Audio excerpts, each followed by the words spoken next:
The next-gen console war is upon us! This is a huge year for games. It's the closest console war we've ever had. And I cannot wait for the second half of the year. What's going on?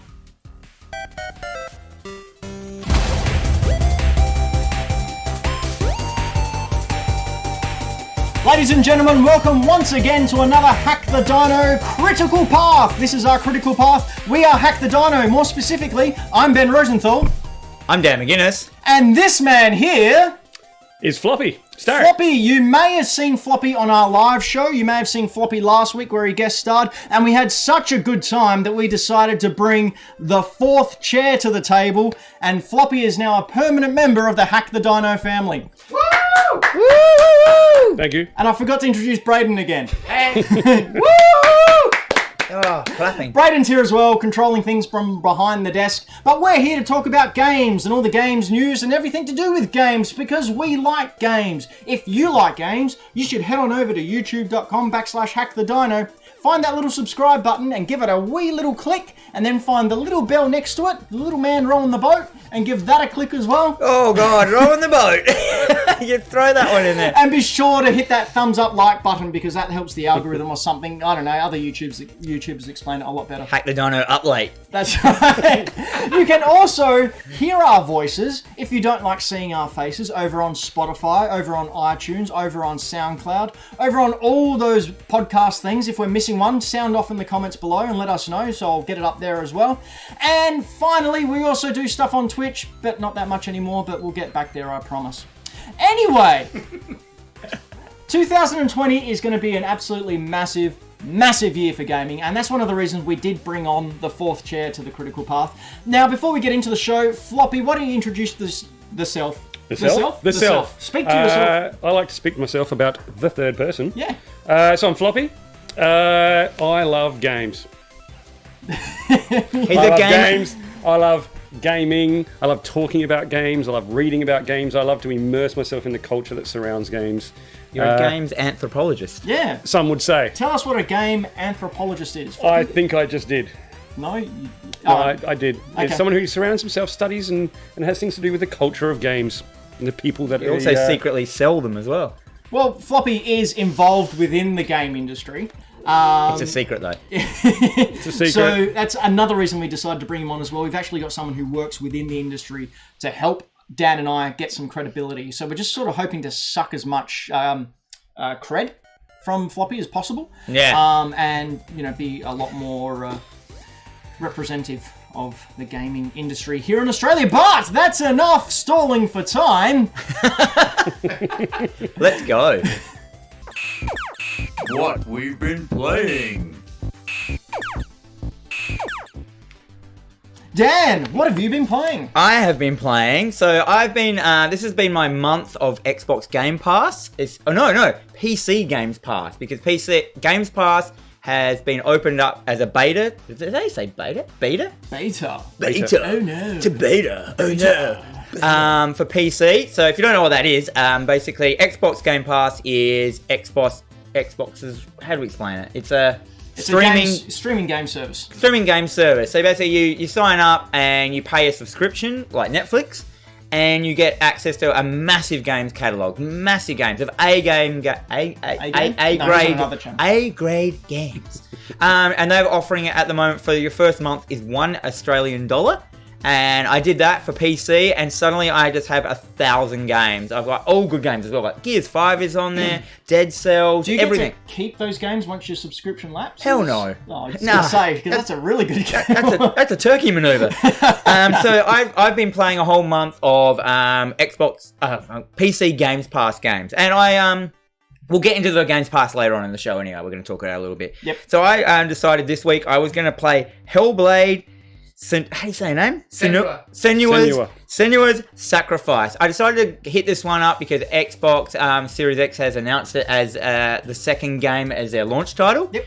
And I thought I was going to give this one a go. As you can see here, this game has chronically good graphics.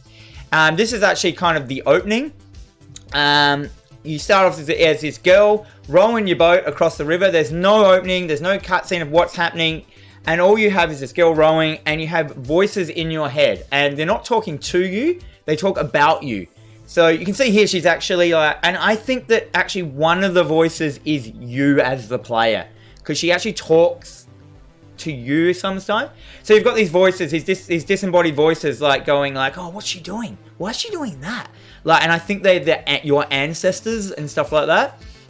But they're commenting on what you're doing. Anyhow, straight away I got a very like God of War vibe to this game, probably because of all the Norse stuff. The Norse mythology and stuff like that. So you just go in, you don't even know kind of why you're doing it. There's a lot of dead bodies everywhere. The voices in your head is just like, is she gonna do it? She can't do it. She can't do it. Why is she even trying to do this? Like, and it's all just stuff like that. And they're what drives the story. Their conversations with each other are really good. And when you play with their headset, certain voices are assigned to certain ears, so you've always got like this certain girl in your ear going like, she's gonna fail, what's she doing, oh my god, and then you have another like person in the other ear going like, oh yeah, no, she might do it, is she gonna be able to do it? And it's just weird. Do you want to say something? Does that act as a tutorial for you? Yeah, kinda. At first I hated it. At first I was like, I hope they're not going to speak the whole time, but as it went on I was like, oh, I like these people, and they kind of give you clues on what's going on. So essentially it's a puzzle game. So you come in and there'll be an area, you solve all the puzzles, and you get to fight a boss kind of at the end, or a mini boss and stuff like that. The really inventive puzzle solving. Yeah, good skip there, Brady. Yeah, I'm skipping around a little bit because there's a lot where it's just a monologue. Yeah. So it's a lot of like getting through doors, solving puzzles, but then the fighting is very Dark Souls-like. So there's a lot of dodging, slashing, and so yeah, you get this very God of War, Dark Souls mashup. But see that there, Ikaze. So my favorite puzzles in the whole game was they give you a glyph, and you have to find that glyph within the environment. And it will be like, you know, moving to the right spot and lining up the right trees and leaves and clouds to make that glyph. And then it goes like, and you found the glyph and you can open the door. I've never actually been that fond of puzzles, but I got really excited when I was walking around trying to find the... And you didn't like Rhyme? It's like all of Rhyme's puzzles. Yeah, but I didn't know what I was doing. Yeah, so there's no head up, there's no HUD in this, as you see. It took me you can actually slow down time, and I didn't realize this till about halfway through, and the only reason I noticed it is I accidentally hit a button and I slowed down time once in the fights, because really hard fights. And then I noticed there was a little medallion on her belt that was like flopping around and stuff in the action, but it was like, it was changing colors, and I'm like, oh, maybe that's like your meter for your time, and it was like, so you just, it had this really like exploration-y vibe and no hand-holding. Like, you're just kind of like, okay, how am I going to do this? It's, what I also like about it, it's only 7 hours long. Oh, wow. Quickie and a goodie. Quick one's a good one. It's good. The fighting's good. See if we can click to a fighting scene, Braden. They're probably about three quarters of the way through. The fighting's good, but it's nothing new. You know what I mean? It's dodge, roll, hit. But then you so you'll fight an enemy, and you fight that enemy like 3 times in a row.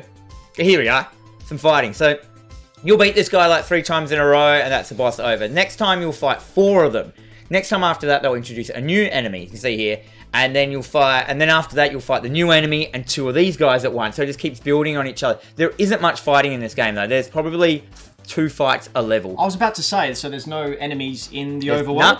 Wow, so it's There's no no exploration puzzle until you get up to the Yep. boss. Yep, and there's no but it's called your sacrifice, because you go through hell, like experiencing all these other people's emotions and horrible things that have happened to them. She actually, sorry, I was just watching the footage then. She got hit with a sword as she was parrying, and turns towards the camera, and the look on her face when she gets hit with the sword was like full of anguish, and whoa. There's really, a lot really of there's a bit in it like you like even here. you are Oh, sacrificed. man. Yeah, she goes through the ringer in this game. She dies constantly and gets brought back. There's a bit where you experience the pain of a burning village. Wow. And you're burning as it's happening in your mind, and like, yeah, there's some. I think she's gonna cark it here. Wow.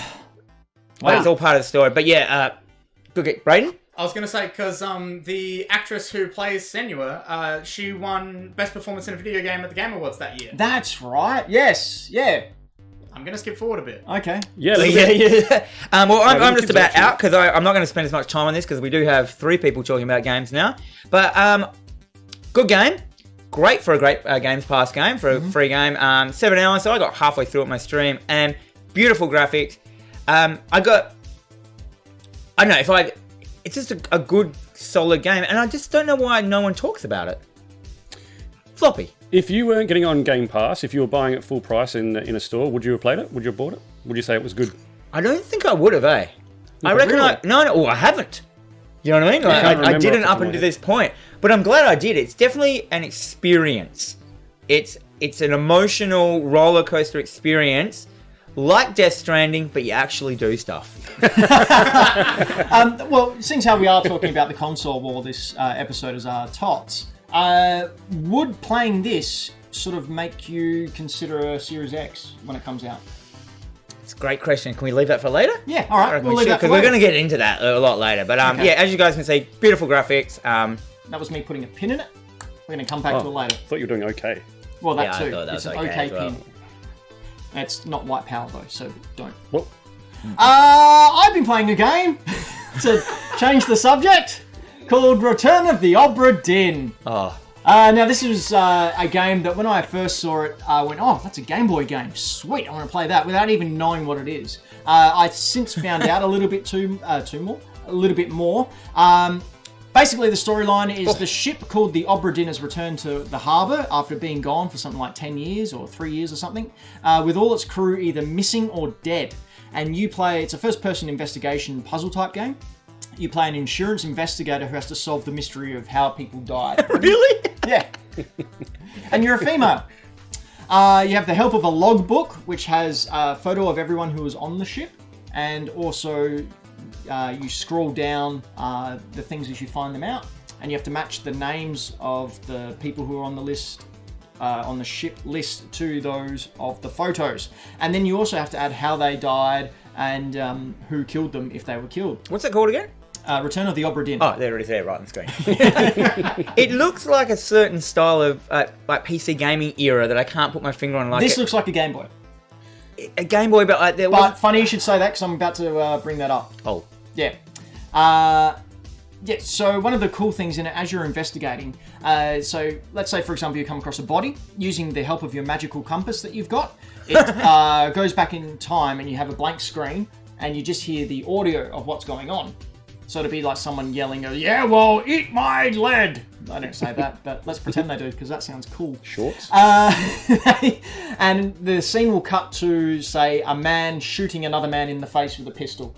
And the guy's like top half of his head has flown off and there's blood coming out. Oh. The other guy's standing there. You can see on screen, that's your magic compass. The Memento Mortem. It's really gory, but it's also in the graphics of the game. But it's frozen and you move around investigating the scene and sort of looking at what's going on around, who was where, so you can go around and see another dead body, or you can go around and see there's someone sneaking up behind the guy, and you look at the scene and what everyone's doing in relation to that scene in order to work out who everyone is and while they're going there. So it starts off, the first person you come across is he's firing a pistol from the captain's quarters. We can see on the screen there, that's the first enemy, and you can see it going back. Then from there, as you go on in the game, the magic compass does a little bit more in that it... magic compass? It drags an image of the memory out and restores it, and then takes you further in and puts it on the deck in real life, so you can have the actual real deck. So you can see on the screen here, that's the very first scene. So it's frozen in time, the moment of death. You're trying to work out who killed that guy. So it's this chap here coming out of the captain's quarters. It's just really, really cool. The dot matrix type screen. What's really cool is this isn't the only way you can view the screen. Oh. You can go into the options and it has this here, which I call the OG green LCD Game Boy look, which is what I'm playing it in. But you can change it to a Commodore 64. You can change it to an old blue IBM. You can change it to an Amstrad. It's really awesome. I think I'd weed a bit. That's awesome. That's really The cool. music as well is really, really good. Really exceptional music. Really sets the mood. It's all, sort of like jaunty, but really sets the theme for when someone dies. It gives it some gravitas. It's a very intuitive game. I've not finished it yet. There's a really cool part just after you get, past the first chapter. Do you only have time limits in No. this? You choose to go out. So this is them coming out and going back into the real world. Oh no, sorry, my mistake. This is them filling out the journal. So this is one thing I didn't like is that the journal, for no reason at all, well, that I've been able to work out, will just start filling out itself once you've hit a specific spot. So it's a little bit hand-holdy, but it doesn't really take away from the game. The main thing is working out who everyone is in the picture from your flashbacks and from the magic compass and how they died. Magic compass. I love it. It's great. So yeah, I'm really looking forward to sitting down and finishing this game. It's probably about, I think, 7-8 hours long. And it's on the Switch. It's on everything. $30 on Switch. Braden, can you find any footage of like the other modes of it? Like what was the mode? There's the IBM mode and there's a Commodore 64 mode. I know for certain. Do the Commodore 64 one. You know what it reminds me of, and I think it's what you were hitting at, Dan, is it's like a late 80s, early 90s Sierra PC game look. Yep, yes. Even the graphics have that Sierra look. Yeah. But it feels like a detective game, and that's what I really like about it. You're given nothing besides the scene. So yeah, then you walk into the captain's quarters, for example, and there's 2 more dead bodies. So then you have to work out who killed them. And the magic compass flashes you back, and you find out one guy got stabbed in the head and the other one got smacked with... Yeah, and it gives you clues. Like there's obviously a mutiny taking place, but you don't know why there's a mutiny. And then you walk in, spoiler alert, you walk into the side and you see the captain's dead wife there. Oh dear. And you have to work out what happened to her. Alright, I'm going to spoil it. Kraken. Oh, well, I think Braden's found some... Here we There go. we go. Oh, that looks amazing. There we are. So these are all the ones you can do. Commodore, was it 1084? Amstrad as well. Oh my god, You that's switch amazing. up all the Show me the graphics. game. Come on, person on the computer. that we've recorded. Give it a sec. What are we doing, Braden? There we go. Oh yeah. Is that washing over with nostalgia? Yep. Dan's nostalgia boat's about ready to surprised- leave the harbour. Surprised you didn't hear a thud hitting the top of the table then, underneath. Top. Okay. Yeah, okay. Yeah, doesn't Anyway, matter. Return the Handshake Obra Dinn. pass. I highly recommend it. If you've got a spare $30, get it on Switch. I think it's cheaper everywhere else because, hey, Nintendo. But Floppy, what have you been playing? Something a lot more exciting than those two. I wouldn't say it's more exciting. This is very, very different. So last week I had the opportunity to get my hands on a mate's Oculus Quest. I almost said Rift. That's the Facebook one, right? No, this is the... I don't know if it's a Facebook one. but Facebook it's- owns Oculus, correct? I think they do, but I don't get referred to as a Facebook No, Quest. okay. It's Oculus Quest, so it's a self-contained wireless VR gaming rig. It was really cool. It's obviously you have a headset, you have 2 controllers, and no cables. Sweet. Fantastic. So the controllers run on a couple of AA batteries.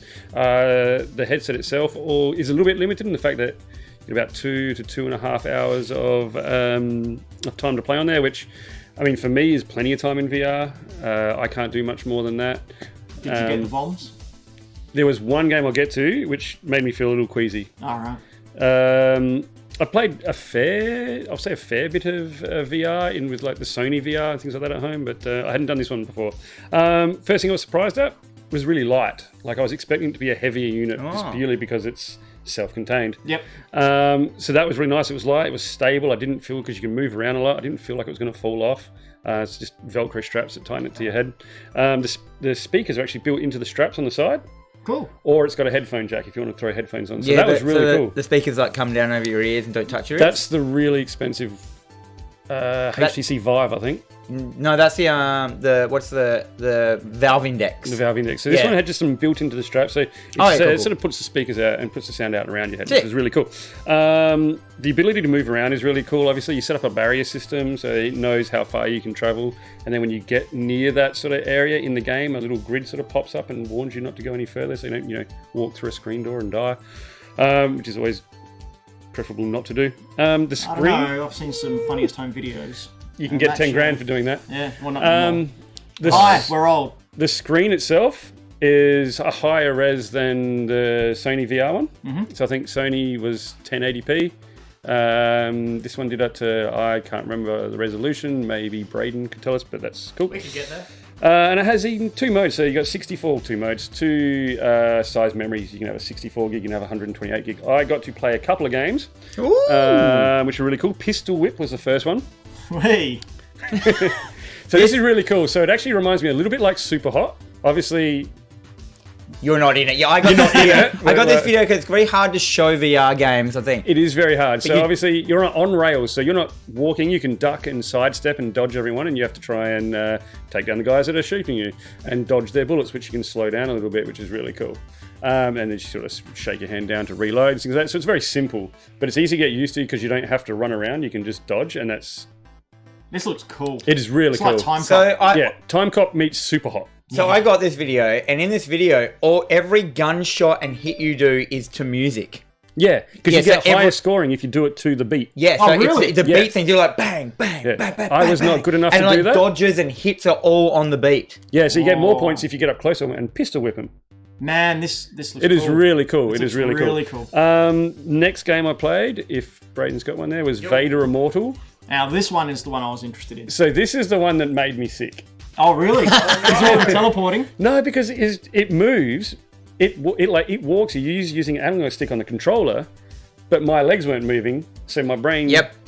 I got that from Farpoint. Is that what it's called? Like, where as soon as you move, it feels like someone's grabbed you from the inside, is dragging you forward, and makes me want to vomit straight away. I mean, this looks amazing. Like, so it starts out, and you got Vader that comes into a cell that you're in. I'm not sure what point this is. Yeah, I just grabbed a rat. When Vader walks into that room, he is huge. He is really imposing, and it is really, really like it's just an amazing thing to see. In VR, I guess I was going to say in real life, but it's not actually happening. Yeah, it is. But yeah, as soon as it started moving me around without my legs moving, that got me a little queasy. I can usually do any VR as long as my body's in the position that my character's is. Yeah, that's the secret of VR. You have to create a game where you don't have to walk around. Yeah. Car games are great because you're sitting in them and stuff like that. Yeah, there was a really cool little thing in here where you had to manipulate a hollow cube using your controllers. So the controllers themselves are great because they have buttons for your left, middle, and index fingers. I think it's called. Your root finger. Root finger to facilitate grasping. And you have a trigger finger and a thumb to operate, say, buttons and the joystick.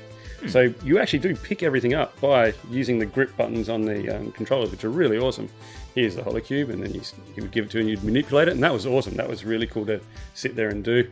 The other game that I played was called the Gun Club VR. So it was literally a shooting gun, was stationary. But the fact that you had to pick up each weapon, you had to look down, grab your magazines, you had to eject a magazine with one thumb, you had to ram it into the weapon, and sometimes you would miss.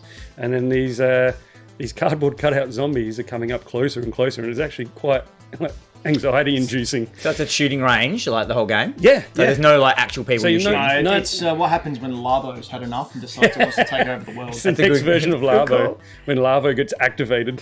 when good Larbos go bad, the show. When the Larbo virus struck, we weren't prepared.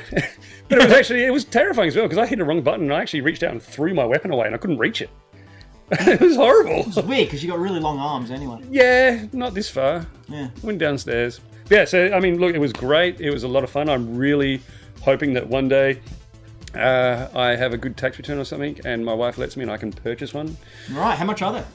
They would go for, I think it was about $600 to $700 Australian. About the same as a PlayStation VR. It was pricey. It was PlayStation VRs are like $400. But once you get if you've got nothing, if you got all the others with them, with the camera and the move controllers and stuff like that. So the coolest thing with this, self-contained, you can do it anywhere basically. You can Chromecast it to a TV so someone else can watch it as well. Oh, that's cool. That's cool. Right, time for Tots. Great. Well done, Braden. Tots or news? What do you want? This is the opening. Yeah. So it's time for news.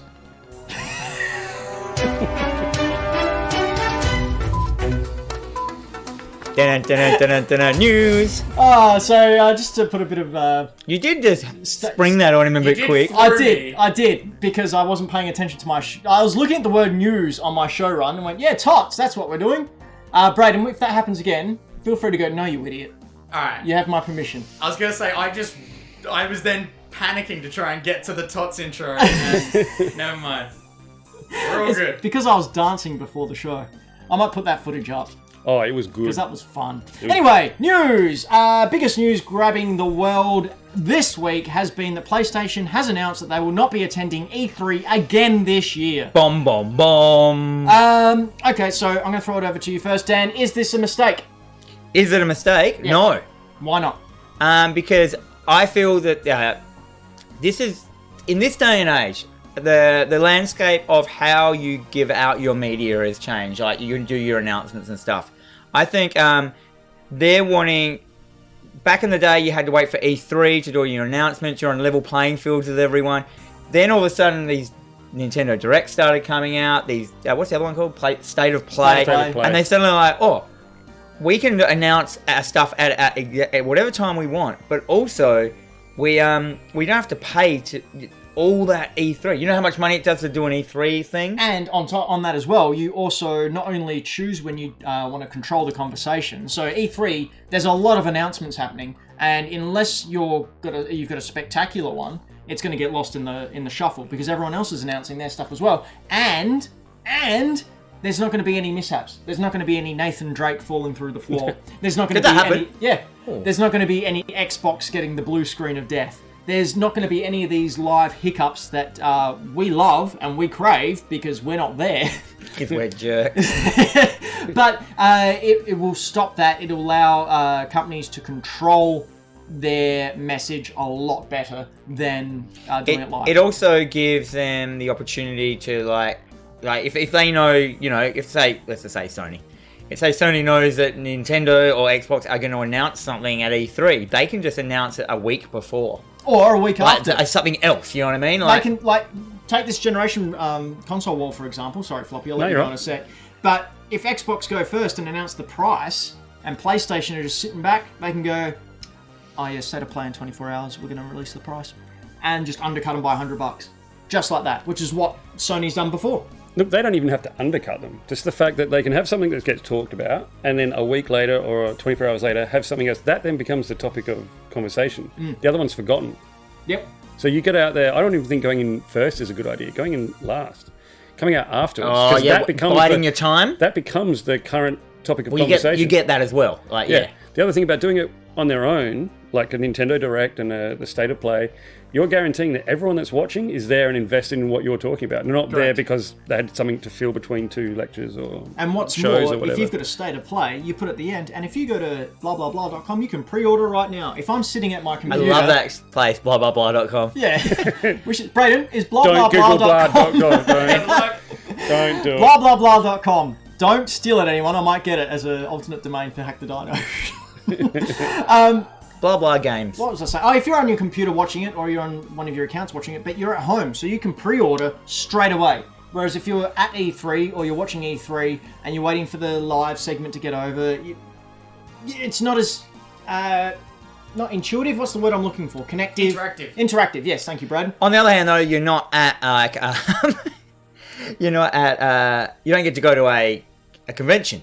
Yeah. You know what I mean? So they can still have these conventions and that, but it's maybe just not the time for games companies to announce things and stuff like that. It's more just to go and play the games, have fun, see what's coming up, and get hands-on with more stuff. Journalists can get hands-on and stuff like that. I would say that's what more of a PAX is for anyway, though. PAX, yeah. Which is why E3 is starting to dwindle well, away. That's it as well. Like a lot of people, so from what I've heard and read from people who actually are in the know, some companies want E3 to be more like a PAX, and my thing is, well, we've already got a lot of PAX. Why is there another one? And then you've also got other vendors who say, no, it needs to be more of purely a trade show. But if it's purely a trade show, how's this company paying for all the show floor space? Either way, I think that it's Sony putting up their hand and saying, we're done as far as E3 is concerned. Yeah, Nintendo, absolutely. I think, can decide at any point that they're done as well. They don't need to spend all this money for a floor. Have they really done much at E3 lately? No, they set up a thing and they go, come play our games, and our Nintendo Direct airs during our normal time. Yeah, they don't make any big announcements. No. Why is it called E3? Is it the third quarter? No, there's the 3 E's. It was Electronic... Entertainment Expo. Thank you. Oh, because I noticed in the chat, Astro, There was isn't 3 it E's. time to be E4, honestly? So that brings me to my next question I want to bring on this news topic. Is it the death knell for E3? Yes. I completely agree. What do you think? I think Why do I think? Floppy. Yep. Well, I think exactly what we've been saying. It's becoming more of a PAX, that sort of thing. We've already got those things. People can... They've got better ways of getting the information to the people that need it. I think a big note to look at is they opened it up the past 2 years for people to purchase tickets and go in there and line up and play games. And both years, those tickets, we reported it on the show, both years those tickets haven't sold out. No. So there's not that interest for people to go in there because it's not like a PAX where it's all interactive. There's not merchandise stands. It's, you go in and you line up and it's not a lot of fun. Dan. Oh, it's a lot of, yeah, I think it's been dying for the last couple of years. As soon as it became not industry, as soon as they opened it to the public, it was the public didn't care. And the public didn't care because, well, why would you care about something that like didn't have? And then they were, oh, we should make it more for the public. But by that time, but they go, we should make it more for the public. But all they did is like, oh, you can pay us for tickets. Like you've got every single games journalist and person within those walls for over a week and a half. Why wouldn't you go, hey, can we set you up and do a panel? Can you do a talk about game? You've got Kojima's going to be there. Yeah. Cory Barlog's usually there. You've got all of IGN there who have a huge following. You've got Kind of Funny who fly down after the big press conferences to be there. You've got all these creative people that have a huge following. Why wouldn't you, if you want to bring people in, organise some panels between them. Organise an IGN versus Kind of Funny type thing. Organise Cory Barlog to talk about God of War. Like, there are huge opportunities here, and it all goes back to the rumours we've heard of the company behind E3 not really knowing what they're doing and not knowing really what direction they're going. Yeah, all they've done is open up a trade show to public. Yeah, and that's it. They haven't made a public show out of it. Yeah. It's dead. Give Capcom the opportunity to sell some Ryu keyrings. Like, people will buy it. I'll buy it. Get that guy from the mall to do your sketch. While you're there.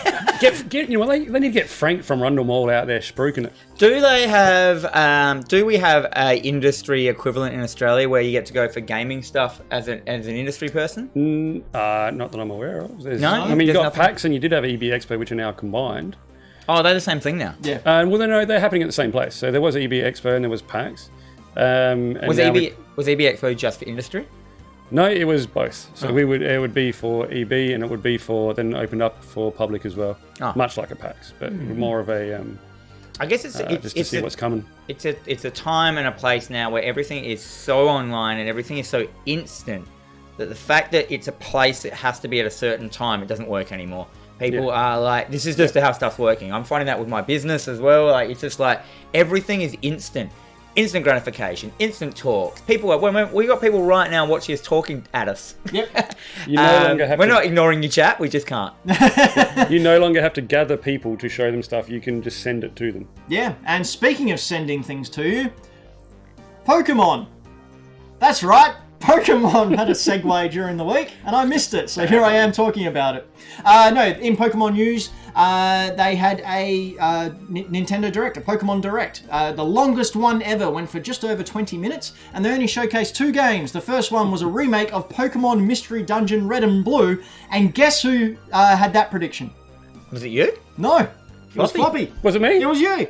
It was me. We were talking about it. It was me. Nice Floppy work. had the prediction that they were going to have a Pokemon Red and Blue remake, and there we go. Does this mean in Pokemon scores, I'm 1 up now? Sure, whatever. Wait up, so...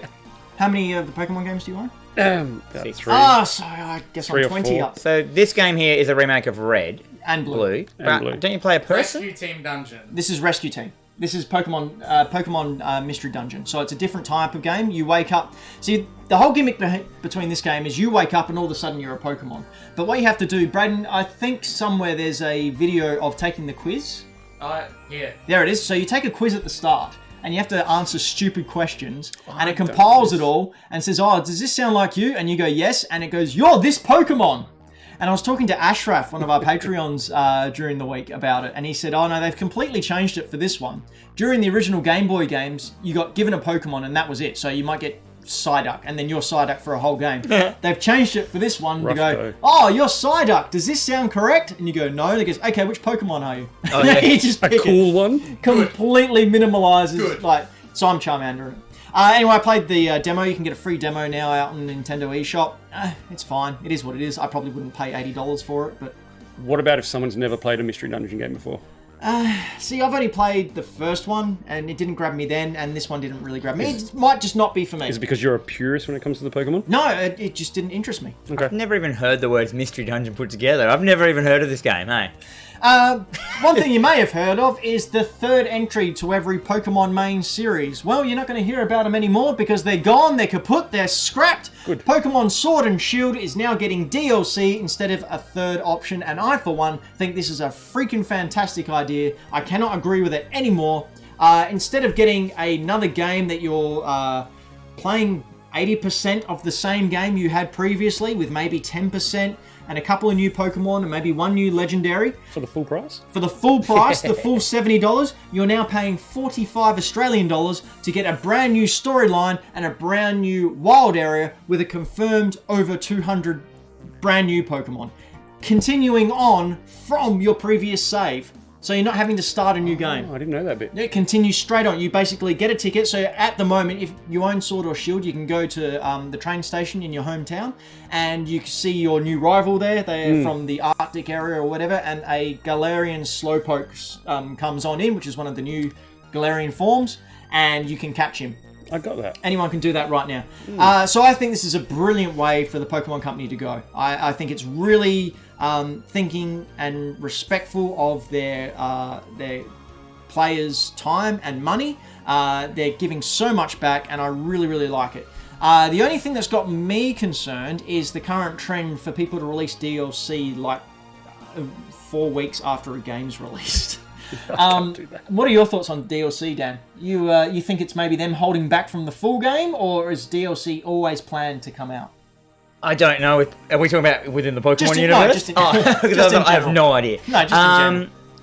DLC is always a weird one for me. I don't often do DLC. No? Because once I've finished the game, it's put away. And I even like the games that I love, like... Control. Will you be doing the Control DLC?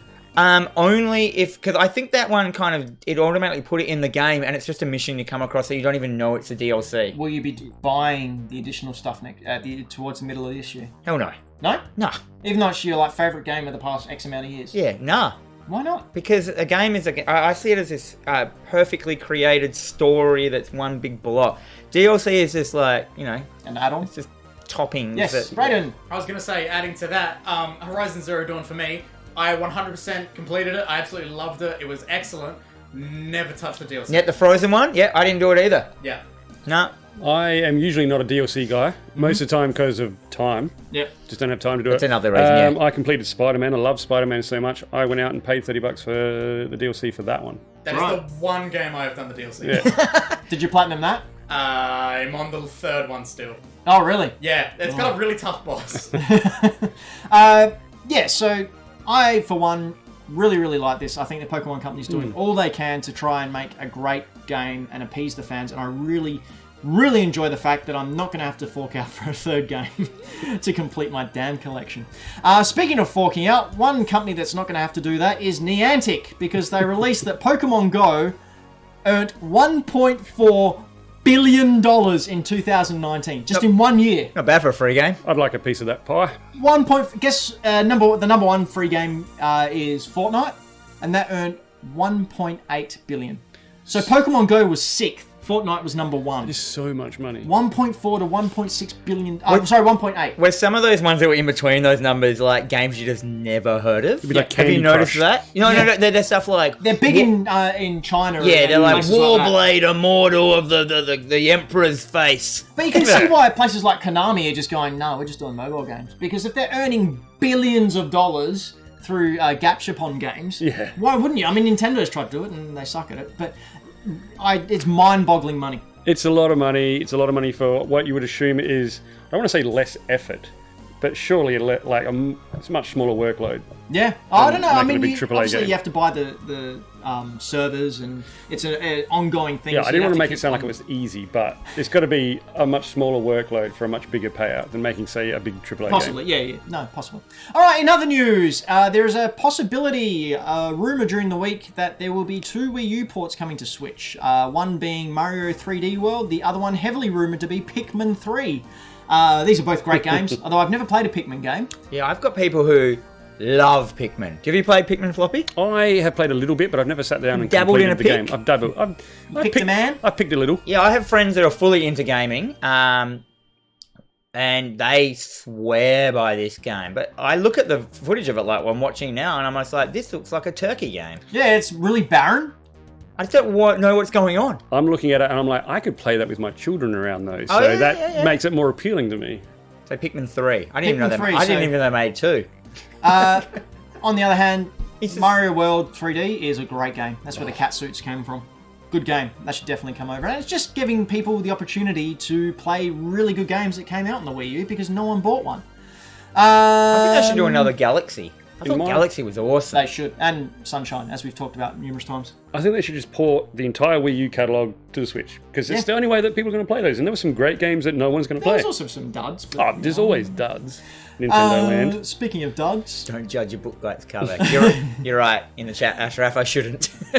there's been some delays announced over the past couple of days. And what did someone just announce the first one? Everyone just went, oh yeah, us too. Yeah. Just so they don't all get in trouble. Everyone's So there's all these waiting guys for it. they're like pulling their collars, going, "Oh, this game's not coming out! Oh, thank God! Let's So- jump on the delay wagon, Yesterday we had the lag wagon." Final Fantasy VII Remake pushed back from March to April 10. Only a month, not so That's bad. not long. That's okay. We've What are waited they 10 gonna- years. What are they going to do in that 4 weeks? Oh, they probably would have just found a bug or something they need to squash. There'll be some time to polish. It set PS4s on fire. Marvel's Avengers. What happened to Xbox? Marvel's Avengers has been pushed back longer to September 4th. Now it's a 5-month pushback. That's a lot. Look at this game. And this is a games to service. This is games worrying. as a service, yeah. That's a worrying thing, in my But opinion. what was it? It's September 4th is coming out now instead of March 10th. Yeah. Yeah, That's a long. that's a When- long pushback. When they first showed this and first announced it, and you saw the footage and everything that was there, I thought there was no way it was going to make that much. No. There was no way. No. It looked like it was too far. It didn't look bad. It just looked like it was too far It's a bit out. janky. Yeah. Bit of a jank. It looked looks like that good. a lot to go. And the I'm other keen. one that was announced this morning was Cyberpunk 2077. Has Ooh. been pushed back until September 17, and the multiplayer will not be coming out until after 2021. No one cares. So you've got at least 2 years to wait before any multiplayer comes I'm out. okay with that. So am I. I think it's good that people hold back their games rather than release a bad game and then rush out a patch. Braden. I'm honestly fine with the Cyberpunk thing because it means I can go in, play the single player, and be done with it before multiplayer starts. Yes, that's right. Ashraf in the chat just read both Square Enix games. Yeah, see, Or that's except the for other thing. Except for the last one. No, but, you know, that's a very good point. What's going on over at Square Enix? Like, Cuts, budget cuts. you reckon? Yeah. I say it's also, Ramen once they shortage. moved one, they kind of had to move the other, I think. Oh, just to Oh, line yeah, up. it might be all like to 'Cause do you with don't like want- scheduling and, You synergy. don't want them too close together. You want people to play one, finish it, and then play the other one. That's true. But you also have to remember that Final Fantasy is a 3-game thing that's going to span generations. There's 3 parts to Final Fantasy You 7. still want someone to play that first one before they move to the next game. Yeah. Braden? That is rumored as to why Ghost of Tsushima has been like pushed back a little bit per se from what people were expecting. Has it been pushed back? They just Not never really. announced anything. From when people were expecting it to come, like the fact that it's still not done, people are suspecting that it's because PlayStation are like, oh, we want to let Last of Us have its room. They don't really want to have them on top of each other. Yep. There's nothing wrong with that. That's just good business. But, It is. yeah. It is. And it means my shelf's not too full. No, and it gives us more time to sort of like play some of the other games before we say goodbye to this generation. Aww. And finally, the Doom Eternal trailer came out. Dan, all yours. Are you a Doom fan as well, Floppy? Yes. So I'm a massive Doom fan. As everyone knows who's ever watched any of my things, I like gore and body parts flying off of things. Yep. And blood and guts. This game provides all of those for me in one convenient trailer. Man, I was watching this. I was having the time of my life watching this, and part of it was knowing, man, when Dan sees this, he's going to love it so much. There's a part where you jump over someone, and as you're jumping, you stick your chainsaw into their face and come down the other side. And it's not just a gore fest. It's not just a gore fest, these Doom games. They're really good, fun, quick. You know, they work. It's a flow. It's almost an art to the gore to it. There was one bit in the first one just recently that was a maze bit. Like, such a bad buggy bit. But once you get past that, it's fine again. But yeah, this looks sick. Like everything about this game is me. I'll play this on a stream. I think you're playing. Look at like, and it looks like they've gone ham on the gore in this one as well. Like more dismemberment, more mushy. It looks like they've gotten rid of the kill. Those kills, you know what you do? Yep. Oh. For the podcast listeners, we're just watching someone get their face changed. Some giblets. My favourite thing about these games is that no matter what kind of level of game or experience game, you can pick these up and within 10 minutes know what you're doing. Yeah. Yep. It's great. Well, people like that I see that get Doom tattoos. If you got any other game tattoo, I'd probably be like, whatever. But I see a Doom tattoo, I'm like, that's sick. Just chopping people's heads. The glip. Look at this. It's going ham. Man, Bethesda have been on a bit of a downward spiral the past year and a half or so. I really think this will bring them back to where they need to be. Wonders.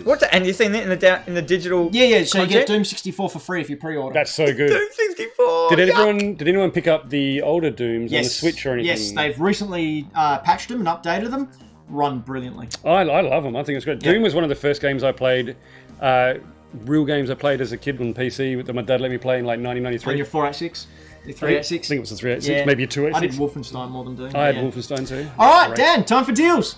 Deals! I have to make an oopening for this part, Yeah. Even if you just make like a little like pop up on the screen. That's We'll do a theme song now. Deals. Shh. So to die. Deals pickles.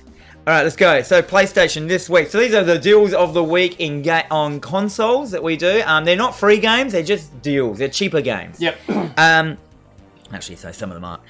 So PlayStation, we have Marvel vs. Capcom Infinite. I can't say that word. Yep. For $17.95 over on the old PlayStation. Have you played this one? I own this one. Braden, can we go to the start of this video? Yeah, we can. I purposely near the start where it shows Captain America in all his Rob Liefeld glory. Does it do the chesty? It showed him in the cutscene. And there he is. In his chesty bonds. Look at him. Look at those traps. Where's his neck? And then you get him juxtaposed to Mega Man. Didn't you know that he came from a Gears of War game? Yeah, so this game... He's the love child of Marcus Phoenix and Dom. It did not live up to the previous installments of this franchise. The previous installments of this game are some of the best fighting games ever. They were cartoony. They had really awesome characters. They had the X-Men. Great games. This one just fell well short. But for $18, if you haven't played it, it's probably worth giving. It's a good night. It's a chicken wings and beer night with the mates. Yeah, one night. Yeah, $18. Make them both pay for it. Yeah. Next one we are on PlayStation. We have Monster Hunter World for $19.97. That's pretty good. And also Akami HD for $13.95. Did you ever play Akami? No, the dog one, isn't it? Yeah, the wolf one. I really wanted to play it, and I just never got around to it. I think I've owned it on the Wii and the PS4. And have you got the Wii with the IGN watermark still on the cover? I don't look that close. The first run of the Wii version of Akami, they just took the graphic off the IGN site. They had the IGN watermark on it, and they left it on there. So now you can get the first run Wii edition ones with the IGN watermark. It's going to be the first thing I check when I get home now. Well, I've been searching for them. They're hard to come across, but I really want one. Okay, what have we got for Xbox? Xbox deals. Nothing. So they're just basically concentrating on Game Pass. Yeah. That's all that they're doing. Xbox Game Pass. So why would you want to have deals when they just give the games away for free? Yeah. We're going to get more into Game Pass later, once again. So good on you, Xbox. Skipping you for deals this week. And Switch. Nintendo Switch. Woo. So this time, Blossom Tales. Yeah. This looks like something you played, Ben. Yes, I haven't played it yet, but it's pretty much Link to the Past. Yeah, I reckon I could make this on. I reckon you are making that, aren't you? Game Boy emulator. Yeah.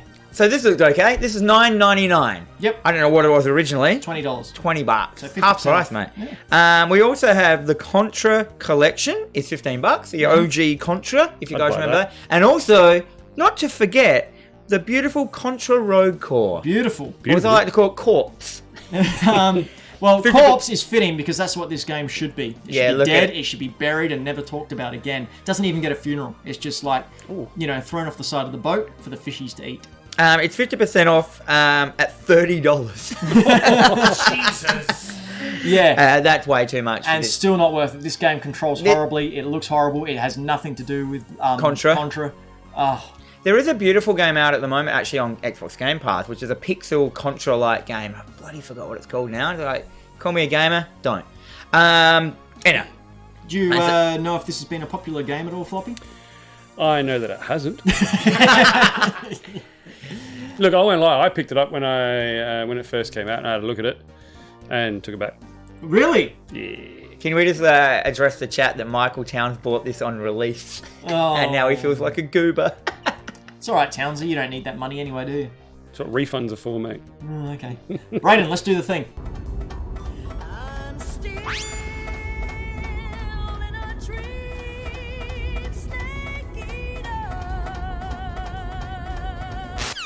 Stop the presses.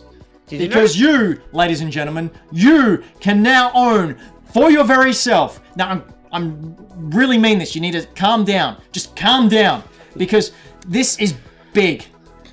You can now own your very own Kojima model.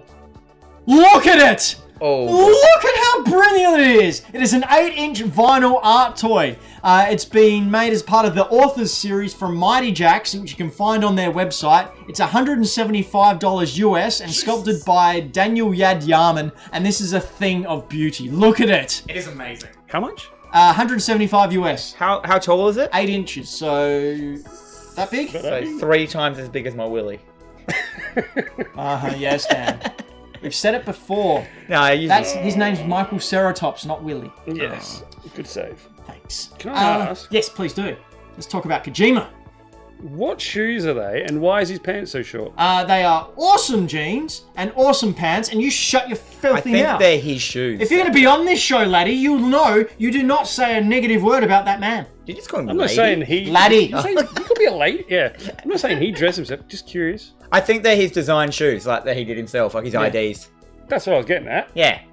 I think they're trackie pants, because that's all he wears. Yeah, I think it's Kojima, and I want it so bad. I kind of don't like the idea of this, because I'm into my pop... not pop vinyl. Oh my god. No. You heard it here first, quick! Someone screen grab that, put it everywhere. Dan's into pop vinyls. I'm not. Bring him all your pop vinyls. He wants them. He likes those lazy-eyed, dead, soulless characters. My vinyl toys. He doesn't have his eyes open, and half of him is... I think he'd look great with his eyes open. No, I think Kojima's the type of guy that just meditates everywhere. He's so mindful. He's thinking of his next creation. He doesn't even walk. He just sort of floats. It also annoys me that like the BB isn't a clear dome and you can see it. Like that would make it so cool. That would make it amazing. And it should be a tiny baby Kojima in there as well. with the same face. Yeah, just a little version of his head. Like why didn't you design this, Dan? Kojima Inception. Can you design a Kojima vinyl toy? Nah. Send it to him. Might get it on his Twitter. Yeah. From the Hack The Dino account. Yeah. Draw him as a zombie. No. Stop. No. What? Floppy, why would you? Let's thank the Patreons. Let's do that. Hey, Patreons. Hey, guys. This is a part of the show where we like to thank you because you are the people that make us buy the new cameras. Can we just address how clear our footage is? Yeah, and look, you can see my old man wrinkles. It is uncanny how clear it is. We have a new camera for Hack the Dino because of you Patreon supporting us the whole way through. Thank you so much. Thank you. I'm going to go through now and read a listing of our top tier Patreons. You get mentioned in every show that we remember to mention you in. So first up, we have Ashraf, who's in the chat. We have Floppy, who is here right now. It's a bit weird now. See, if you're a Patreon, it is weird now, isn't it? If you're a Patreon for $10 a month over at patreon.com/hackthedino, you too could maybe one day be on the show, maybe. Thank you to Henry Gupta. Thank you to Todd Randall. Thank you to Tommaso. Thank you to Mike Towns, who was in the chat. Thank you to Karen and Ash. Thank you to Dylan Stevens, who was in the chat. Ooh, happy birthday! What? Todd was in the chat as well. Thank you for birthday! Thank you for being in the chat. Happy birthday! No, we've got our own things in the chat. In the comments. That's really weird. Chew that. All right, so thank you very much, guys. Can we get a zoom on me? We can. It's really clear though. Thank you, guys. I really, really, really appreciate it, and Ben appreciates it. Get out of my slide, Ben. We love you guys. Look how clear I am. Don't get away, everyone. All right, so this is terrible for our podcast listeners. Hey, Can't see Brayden. any of our visual gags. Hey, Brayden. Hey. Tots. Tots!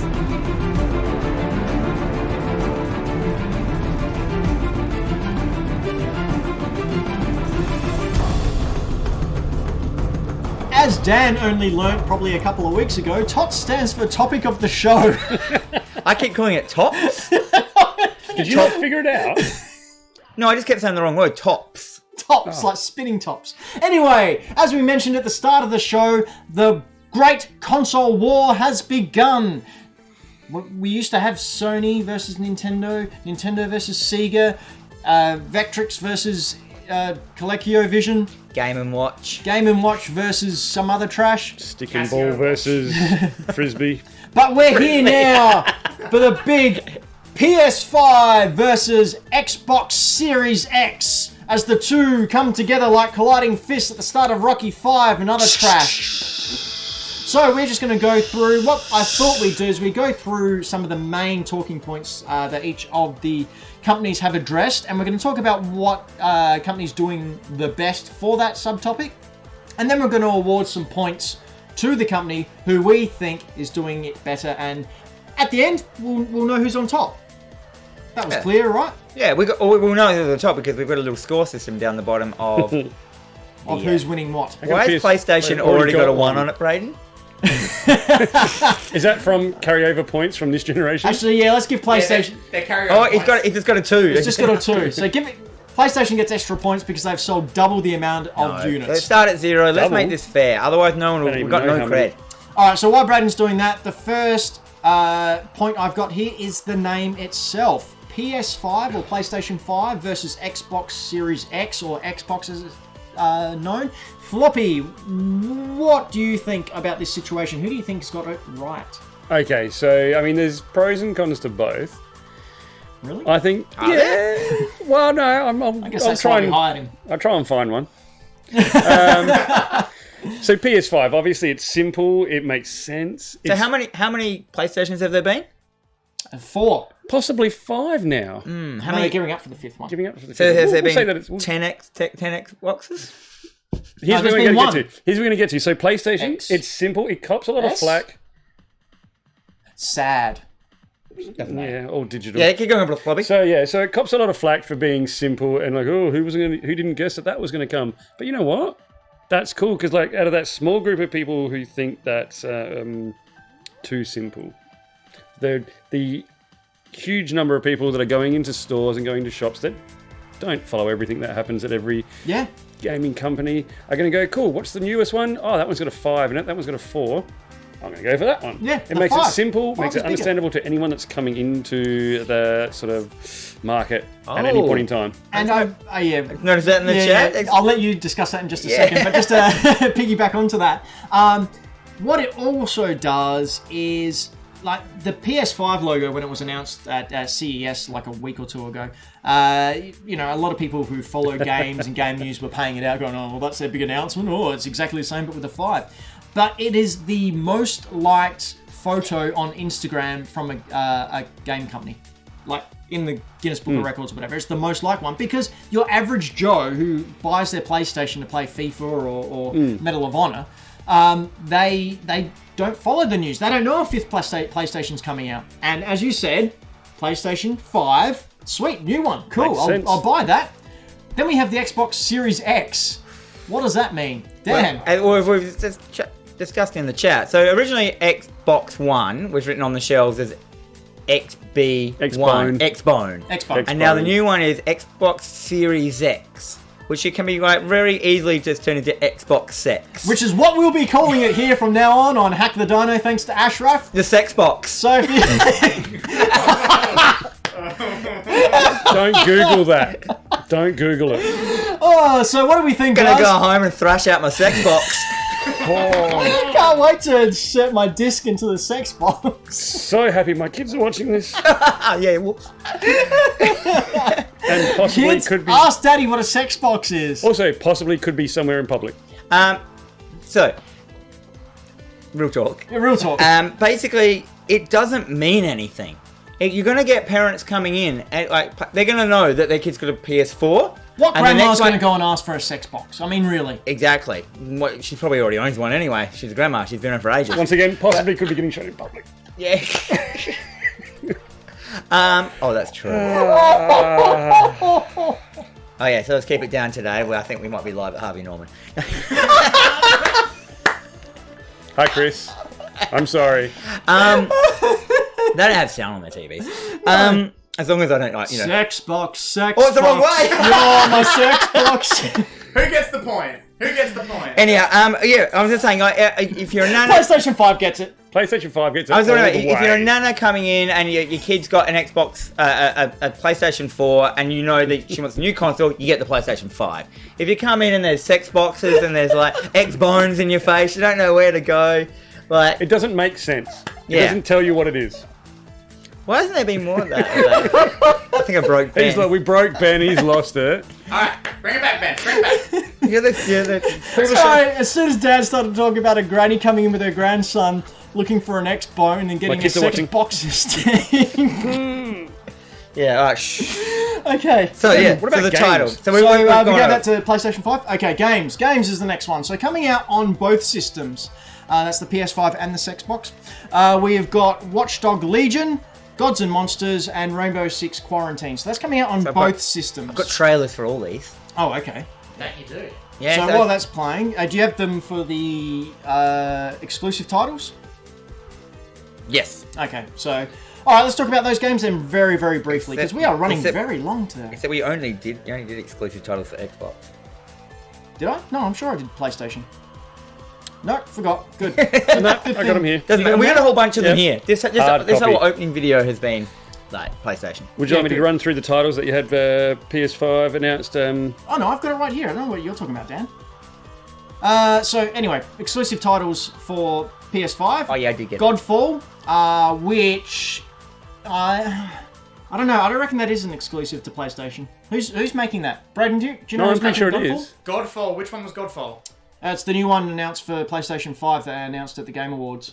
Was that the one that looked like Breath of the Oh Wild? yeah, I missed No, that. that's Gods and Monsters. Godfall was the one sort of like they're on this weird Heimdall sort of like citadel place, and there's a giant laser beam. So that one's from Gearbox. At the moment, it's looking like it is a it's like an early exclusive. Timed on PlayStation. exclusive. Timed exclusive. There Timed you go. exclusive. Yeah. So, all right. And Bluepoint Studio, who did the Metal Gear Solid HD Collection and Shadow of the Colossus remaster, have got a big game coming out, which will be a launch title. But they haven't said what it is yet. Was there any rumours? Do we have No, any rumours for that? I think. Do we have any? Yeah. Well, I don't I deal haven't with heard any. rumors. I deal with facts. So with the games that are on both systems, this Watchdog Well- Legion, I don't know what that is. I found some. What is You know- that? So it's the new Watchdog game. Yeah, but like I've got some footage of it, Braden. Yo. I think I found the right footage. Is So- there footage of it yet? Yeah. So it's a This. game where instead of having one main character, you recruit people into I think it was called DeadSect, which is the hacker So this is group out. that you. No, it's not out yet. No. And your main character can be the person that you choose to be. So you can switch between people that's within DeadSec that you've recruited. Raiden? You think? I was gonna say, if you want to check out Watch Dogs, don't play the first one. I did. Play Watch Dogs 2. Yes. Way more fun and way more of an idea of what this one's gonna be like. Which is the one where there's metal music and you're killing everyone? There's like you go see a guy and he's like that's Doom. no, like he goes like you go see this like anarchist guy and he's in like a junkyard and you get stormed. He's like, oh, I'm waiting for this moment, and he gets his beatbox out and he puts Yeah. on like Motorhead or something, and Yeah. you actually sitting there to Motorhead taking dudes out. It was, That sounds like Watch Dogs. yeah, sounds well, like the first is one. that one or two? That sounds like the first one. Oh, So yeah. this one here, you can recruit NPCs and play as them. So you can recruit a granny, and I'm not joking, you can recruit No, a let granny. me see if it's in here. She's an ex-assassin. An ex-assassin granny, and she has a gun. There he There is. she at is. that. She's She's just got about this. to go into the store and ask about a sex box. Oh man. That guy's going to get a sex box all over his Oh, face. I think he just got X-boned. I'm gonna get in so much trouble. I'm down. Okay, so with the sex box, Matt Booty. Matt Booty.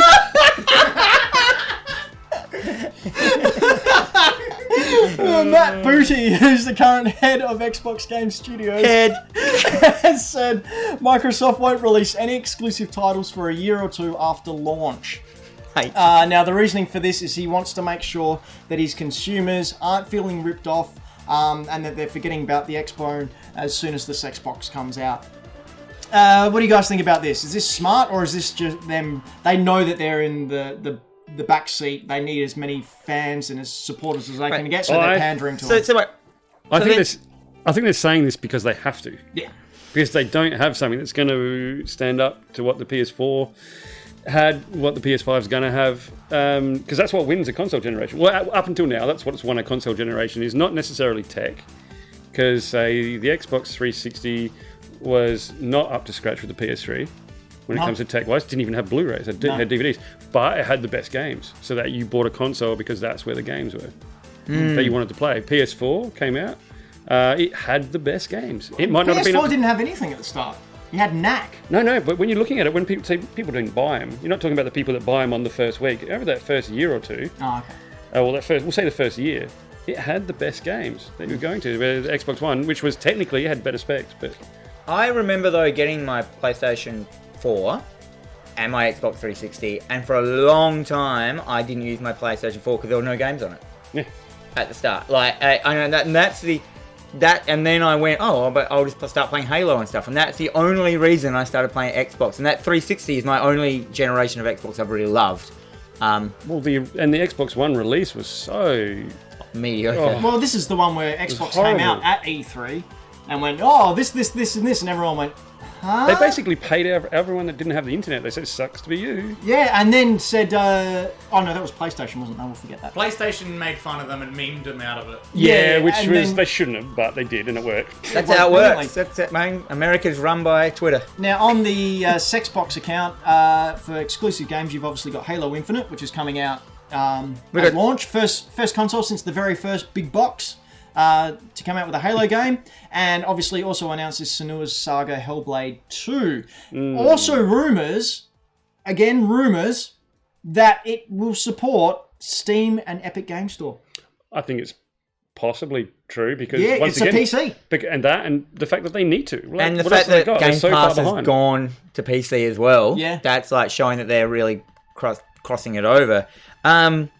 Just to do Steam, man, if you've got Games Pass and Epic, you don't even have to ever buy a game again. I don't think Microsoft are going to worry too much about selling consoles anymore. Because I don't think they're going to. No. Why would they? Like, I think they're dropping out. Because, to tell you the truth, if you can get Games Pass on a PC, why would you buy an Xbox? Maybe your PC doesn't... gaming, you know how much a gaming PC costs to do up? Like, it's probably a lot cheaper for your average Joe, your average kid to buy a console. Yeah, the average consumer... Generally, it's still a lot, but they can afford a console hell of a lot more than they can afford a $1,500 PC. Yeah. And the appealing part about consoles is the plug and play. You build a PC, you have to then maintain that PC, upgrade that PC. You buy a console, you plug it in. And how many things can go wrong with a PC? As opposed to a console. Yeah, and then if it's a console, all the consoles are the same, so it becomes a recognised problem. So it's easy to get fixed. Whereas a PC, it's going to be specific to that unit. So looking at that at this point in time. With the games, who do we think's got the lead? PS5 or X5? To tell you the truth, I really, I will probably buy this new Xbox because I just want to play this new Halo. I will play every Halo that you throw at me. So you'll probably be able to play it on your PC. Yeah, if you can get this Halo on my PC on Games Pass, I will not get an Xbox. So I never thought of that. Just before we do, I just want to wrap this one up because we are running a little bit late. But PS5 announced Godfall and something from Blue Point Studios, as well as the exclusives from the PS4, which we assume will be cross-generation. Yes. Xbox has announced Halo Infinite, has announced Senua's Saga Hellblade 2, and possibly having Steam and the Epic Game Store on there. Can we put the Senua... And you're not going to give it to Xbox. No, because you asked if it was going to be exclusive titles. And they're going to not exclusive. No, it's games and exclusive titles. It's one whole thing. Who are we giving it to at the moment? And it's just the start. This doesn't mean that it's going to remain this way. We'll come back to it throughout the year. At the moment... then Halo wins it then.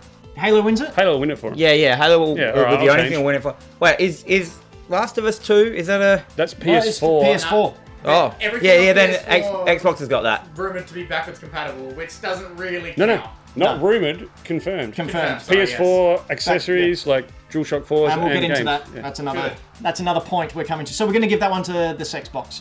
There we go. I'll give one to the Sexbox. Oh. Okay. And joke's laboured. Here we go. We got this. Yeah, trailer. really good. Backwards compatibility. Both are backwards compatible with current gen, with rumours that the PS5 will be compatible with all previous gens. Did you hear where that came from? No. A rap website. A hip hop website. It was the first thing apparently to announce that. Since been debunked. It's not happening. It would be good. Yeah. It'd be great. I'd love it. You'd win that generation with that right there. I just think it's not possible unless they do something like... Didn't the Xbox, how they did backwards compatibility this gen, you put the disc in and it took you to a website and you just downloaded it? It recognised the disc, doesn't know how to play it, but it downloaded a version of that game that it could. Yeah.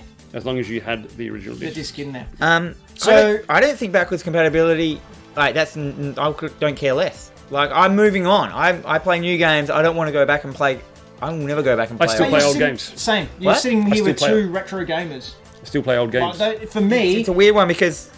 If I can sit there and I can get my Metal Gear Solid game that I just got in the mail this week and I can put it in my PS5 and sit there and play Metal Gear Solid and not have to plug it out and then plug it back in, that for me is definitely a big positive in their column. Well, to me, I just think you just have to have your whole back catalogue just on your online part so you can just download those games.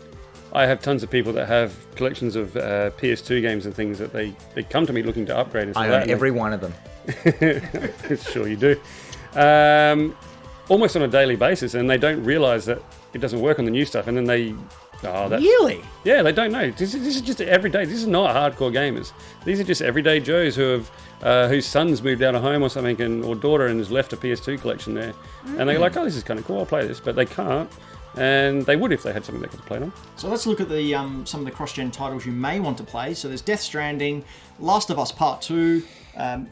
Not Sekiro. Oh, you can play Sekiro. That's obviously going to be cross-gen as well. But Ghost of Tsushima, Final Fantasy VII remakes, which is going to be in 3 parts. So it looks like they're going to be releasing the first part on PS4 and the other 2 parts are going to be PS5. The Series X has Cyberpunk 2077, which is going to be on PlayStation as well. The Series X, however, have announced that their legacy will transfer over as well, which includes your game scores, your achievements, and your game saves. So it's going to all transfer over. Just like when you buy one Switch and you want to put it across to your Switch Pro, boom, straight across. Switch Pro. So what do we think there? Oh, we might as well go into the next one as well, to tie it together. Accessories compatible. So the PS5 will support the DualShock 4 and PSVR. It's kind of cool. cool. Series X will support the Elite controller as well as the One. But the problem is, like, you can't really judge them on that because they're both doing exactly the same thing. So we're going to come back to, I guess... I think we give them a point each. Yeah, it's a bit of a tie, isn't it? Yes. What do you think? Look, I hope that PlayStation pulls over your achievements, your trophies and stuff like that, like the Xbox is doing Game Score. They haven't said they're going to. I hope PlayStation pulls over your PlayStation Plus catalogue. Absolutely. Games. If it's gonna... I'm imagining if they are going to do backwards compatibility, have that PlayStation Plus catalogue in there. That'd be excellent. I think that would be a no-brainer. If it's going to work with your physical PlayStation 4 games, it will work with your digital. I'm assuming. I reckon you're right, Dan. I reckon both get a point there because they're both doing the right thing there. Okay, let's talk about Games Pass. Xbox has one, Sony doesn't. Sony really, really needs it. Now, Dan, we've been teasing Games Pass all night. Go for it. So as I said, PC Games Pass. I love it at the moment. It's working beautifully for my streaming and stuff like that. But I am a bit scared of it. I just feel like I'm scared of it. I just feel like giving away so much content, like the way other people are trying to sell these games and stuff like that. Is it just that whole thing of like, when a giant corporation comes in, like, not saying any giant corporation names, where they come in, purposely make, a loss, so no one else can compete with them because they've got enough money to fund themselves through, and then they destroy their competition. And then at the end they come out on top. So you mean a big corporation that has huge financial backers purposely undercuts themselves so they're not making a profit in order to destroy competition? It's not like Microsoft has a history of doing anything like that. But and that's a bad way to run a business because the people who suffer in the end are the consumers. Yeah, so you're talking about a monopoly. They want to get them a monopoly. Yeah. So they're trying to do the Uber Eats of consoles. It feels like, but But good luck. I might be wrong. Oh no, I just went into Twitch accidentally. How do I get out of this? Yes, you were saying? Yeah. It scared you? But as the person that wants to play the games, it's amazing. You've got like gigantic catalogue just at your fingertips for like a measly amount of $5 Australian a month. Like, that's nothing. That's nothing. That's like, and a lot of these games, or you can buy them. A lot of these games are like $30, $40, $100 and stuff like that, and you're just getting them all for free. Like I said, it's amazing, but it is cheapening my gaming experience. You know, when you get too much of something, I'm only playing like each game for like an hour, and then I never finish it. I just go to the next. Oh, I can download a new one. Because you've got so many. Quantity over quality. Yeah, I will just point out for those of you in the US, we're in Australia, in case the accents didn't tell. PS Now. So Yeah, mate. we don't have PS Now. We don't have it here. So we've got Our PS internet Plus. cannot handle it. Yeah, like we're really But suffering. PS Now is that straight? Like, because with the Games Pass, you still have to download the games. Yeah. Does PS Now, is it just full stream? I think PS Now is streaming, I think. PS Now is streamed, yes. Yeah. Yeah. Yeah. Well, we wash ourselves with a rag on a stick. We've got ice. Anyway. We just got it this year. So you're saying As in the frozen water, not the drug. No, we don't. Our country's on fire. Hashtag cancel Dan. No. So you're saying too much choice, and the developers may be suffering, and it's not sustainable. Yeah, that's me looking at it as a business point of view. Standing back as a consumer, it's sick. Like, the fact that I can go on there, and like I said, it's like on my PC now. It's on the Xbox. We got hit up in the chat that we've got old man's mindset thinking. Oh, We're old men. Because we're all men. I'm an old man. We're over 40. I have Game Hey, Pass. what? No? Oh. No, we're not. No, we're not. You're over 40. Yeah. Do you Not know the whole over reason 40, I got Floppy not on is because he's older than me, so I'm no longer the second oldest person in the show. That's me, I am. Braden's a millennial. I was going to say, I'm out here Ladies, representing all of Technically, we're millennials, Dan. under 25s. Am I? Going back to Game No, Pass. you're a Gen Xer. I'm a Alright, millennial. yeah, So I have Game digress. Pass. I am an old man. I forget that I've got it, and I spend this money and forget that it's there and don't use it. You just showed me your 3 games you bought today. Physically. Pretty that sure I these are own- on Game Pass. That I own forever. Yeah, it will never go away. It so is, you can it's play one it of- whenever you it's want. also the same as Netflix kind of thing, where if Yeah. I don't pay my subscription, my games go away. I assume that happens. Yeah, no, I wouldn't. Yeah, it will. They Like sure. how PS Plus happens. Because Okay. it's a weird one, because you actually download it to your computer. Like, someone's going to break So that. who are we going to give this one to? Bearing in mind we are in Australia, If you're in and Australia- we're doing it from our point of view, so we're not going to I sort don't of want to look give it at to now. Xbox. It's going to put them ahead. I'm going to have to give it to Xbox. Dan, who are you going to I'm have trying to read give this it comment here, because this guy... Oh, don't worry about it. Xbox Oh, for the... for the Games Well, Pass you see, it's stuff. hard because we don't have the PS1, so I we can't can't tell. compare it to that. Yep. So if we had... Braden's already done it. Xbox got that It's one. one. Price. Okay, so how much are we willing to pay? There's been no talk of price at all. What's the maximum you would pay for each of these machines? I just wanted to, someone in the chat has mentioned that the developers get a lot more money on Games Pass than they would selling the games. Oh, really? How? I don't know. It's there. Okay. I don't So, understand. Johnny the Power Slave, if you could let us know either in the comments below or shoot us an email, I would be very interested to see how that Me works. too. Actually, that sounds Because interesting. I really do hope that the developers get more than their fair share, and if you can point us to somewhere Oh, where... mate, if that's true, it's good. Absolutely. Because that 100%. wasn't one thing I was worried about, because I saw like Hollow Knight in there, and like friends of the show Hollow Knight, I'm like, does that mean they're just not getting any money? Because I didn't pay for this game. No, they're getting Maybe paid like anyway. that when they pay for the Don't worry game about rights, they just throw... Anyway, how much would we pay for each Lending of rights. these consoles? We're going to talk in Australian dollars as well, so... Again, Convert it. Convert it. It's about double. It's not. It's not, but it is about. What would be the maximum you pay for a PS5? First up, have they announced any prices? No price. No prices. Look, I always have a tough one with this one because you think about the PS3, what it is now, and I would never have thought it would come out at $1,000, Yep. and it did, and I wouldn't. I think $600 is a topper for me. 600. Yeah, Okay, Dan. I As for will both? quite happily pay $1,000 for any new console, because it just screams to me that it's going to be wicked. The last console I paid $1,000 for was like the PlayStation 1. I got it on launch day, and it changed my life. What's that? It's never been the same since. I can almost hear Phil Spencer rubbing his hands together. Yeah, I'll probably buy it. If the Xbox if the PlayStation comes out, it's $400. And then the Xbox comes out, it's $1,000. I'll buy the Xbox because I'm like, oh, That's why they call it But the I'm Xbone. an idiot consumer. I am the epitome of someone who's just like, oh, because I just Expensive means assume better. I just want to pay for quality. I You're would their prefer to favourite pay, customer. I would prefer to pay for quality and not I won't complain about it. And you tell you what, I'm getting all these free games. I have to pay for something. Yeah. What am I going to do with all my money? Well, honestly, hoard the it? most I would pay would be 800 Australian, I think. And that would have to come with a game or something. It'd have to come with something that I can play day one. Even if that is your entire backwards library? Yeah. I'd be happy with that. Yeah. Yeah. Yeah. Because you've got the console. Because I've got the games. I've got Death Stranding there. If my saves carry across, and it's just going to pop a little You bit can better. jump into Avengers, jump into everything. Yeah, so we can't really give a point out for that because we don't have any indication. All right, crossplay. How much of a big deal is it, or is it a flush in the pan? Is it a big thing anymore? Don't care. Don't care. Dan, crossplay. Crossplay between Xbox and PlayStation. Switch, all of them. To tell you the truth, if I'm playing on a console, I don't want to play someone on a PC because they're going to be heaps better at the game than I am. Well, they could do it like they've done with Fortnite, in that the mobile and the Switch users are grouped together, and the PlayStation, console, and Xbox users are all grouped together. I think it's kind of not crossplay. Can I say, I think this is one of those things that people want to have it so that they can say they've got it, but don't actually care about it. Yeah. They want the option. It might be a good selling point, but when push comes to shove, there's going to be enough people on all these consoles to play. But I suppose it means if you get it on, you get an Xbox floppy, and we can play each other. And that's kind of cool. But I mean, how many households now that are serious gamers don't have both, or at least a couple of the top three?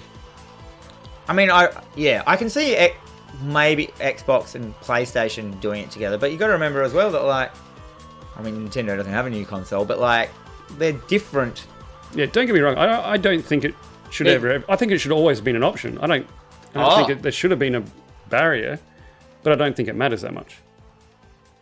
I'd say. All right, so got a comment in the comment section here. I want crossplay just so I don't have to buy both to play with friends, and that's a really good point. Yeah. People who aren't like us, who actually interact with society My neighbour and Jones? make friends, they want to be able to play their games with their friends, and I think that's I suppose we are coming at it from an old man mindset. That we just assume that everyone in the world has all the consoles, and that's not true because young kids can't. But that's what I was saying. Cross-platform doesn't matter if what if your platform can't run these games? I'm sure the Switch isn't going to be able to run some of these games unless they bring a new console. Nintendo. I just don't think it matters that much. No, I just don't think you care enough. I think they care if it's there, but don't care about using it. Okay, so there's also another one we can't really judge. No. So we'll move on to the next one, which is load times. Now, Sony has shown the difference in their load times with Spider-Man.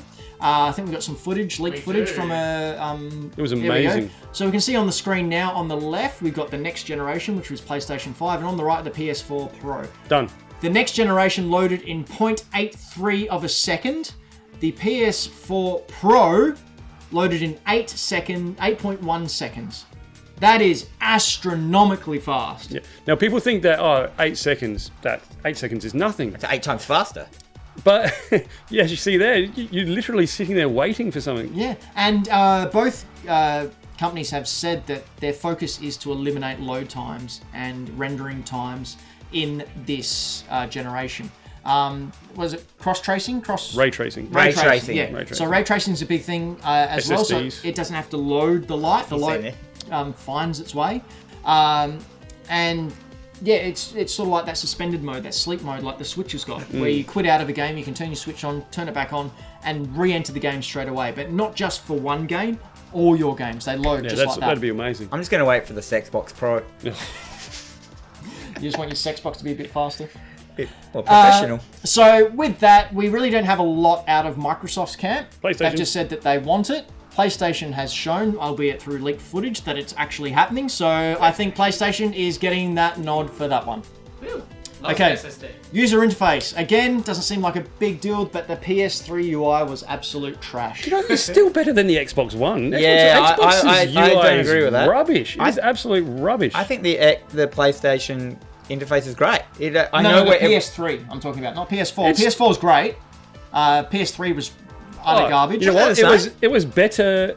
It's better than Xbox One. Xbox One, you open up your menu. If you hit a button left or right, you have no idea where you are. There's two menus in the Xbox, isn't there? There's like the main menu and then the start and then the button menu, which is a different whole. Is that right? I'm going to catch so much crap for people. Xbox's menu is the dumbest thing ever. I think it's designed to keep people I think it's one of the reasons people don't play them. It's designed to It be. could be. Like, having a good it's user ridiculous. interface, you don't want to have to go in there and navigate something for 10 minutes in order to play the game you want. Yeah. You want to go in there and go, that, and you're in. You open up a game? PlayStation, you go left and right, done. Alright, so obviously we can't score that Yeah. really. If we were scoring, it would be on its PlayStation. predecessors, and it's not fair, so we're not going to score that one. Alright, final one. So we're at 3 apiece here, 3 to PlayStation 5, This is 3 to surprising. Series X.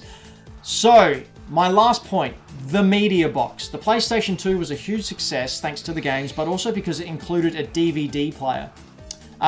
Is the console doubling as a media box a selling point? I think all of them are media boxes now. It's an entertainment system that plays games.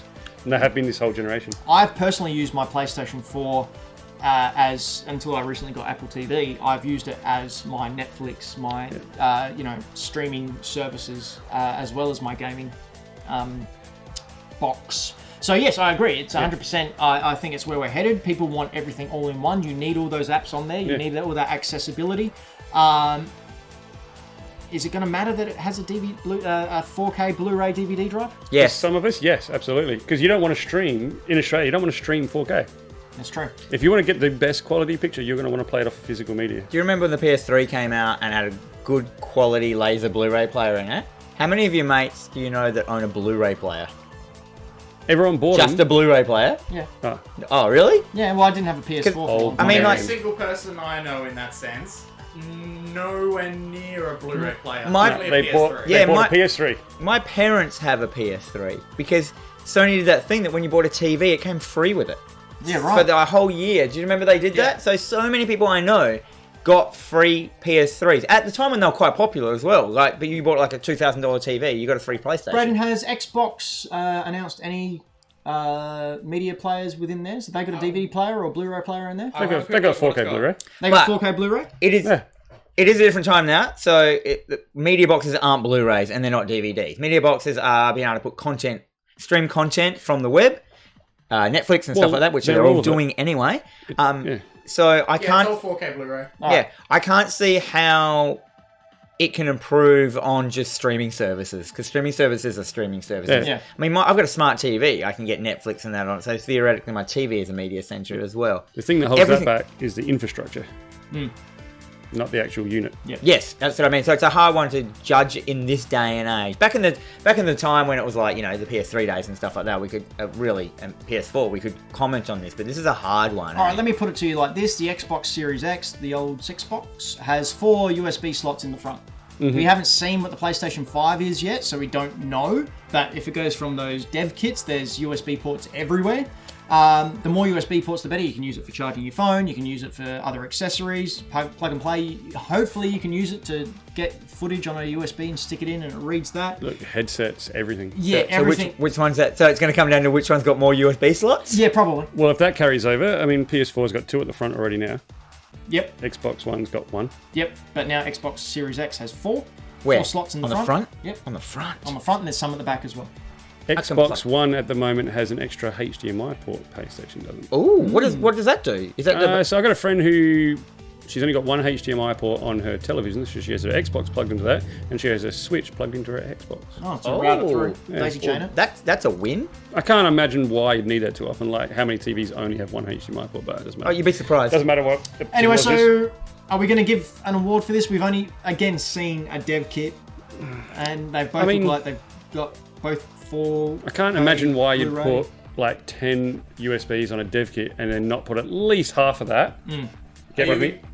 In the media, are we including the rumors of Epic Games Store and Steam and stuff? I don't think we can. I don't think it's a rumor. You think it's real? I don't think. All right, yes, we will include that. So we're going to throw that in. So are we going Xbox is getting this?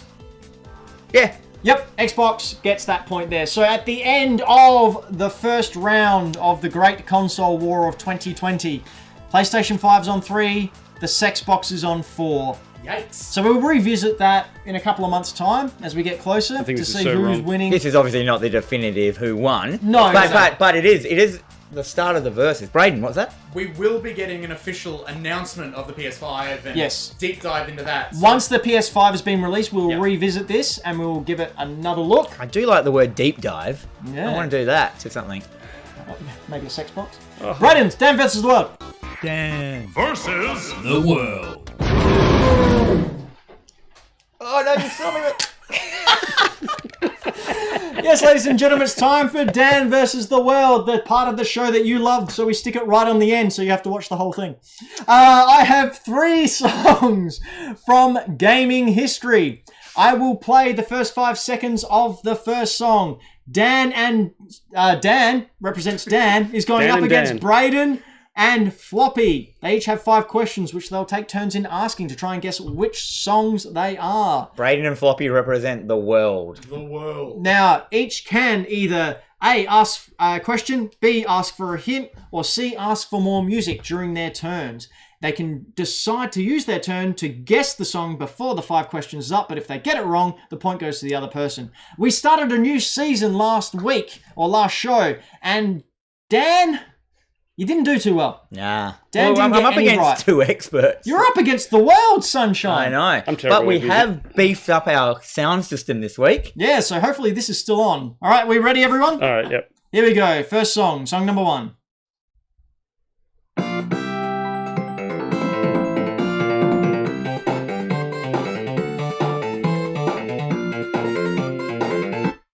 Dan, question number 1. I know what it is. Oh, really? But I don't know which one it is. Well, maybe you need to ask some misleading questions to throw them off the... Or some really the, obvious ones. Is it...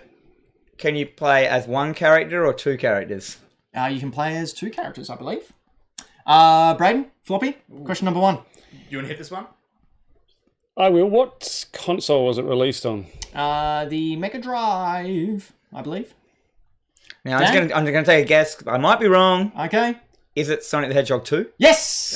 Hey, Dan's on the board! And just while we're at I was going to say 1, and then I went, hang on. Those That's of you watching the show and commenting, don't give it away. We had that last week. It's not good fun. The reason I changed Yeah. my glasses is because I can't read your comments now, so that's why I do this. You should take your I should take my glasses glasses off. Yeah, because Floppy can't read either. Anyway. I can't read the chat now. Okay, here we go. Song number 2.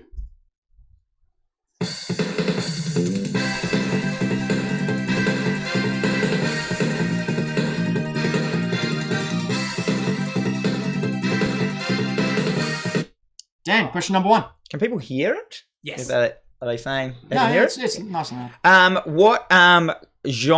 What genre of game is that? It's a fighting game. Fighting, Punchy Man. Yep. Boys, world. Boys Braden? World. Do you want to go with... I'm going to go with a weird one.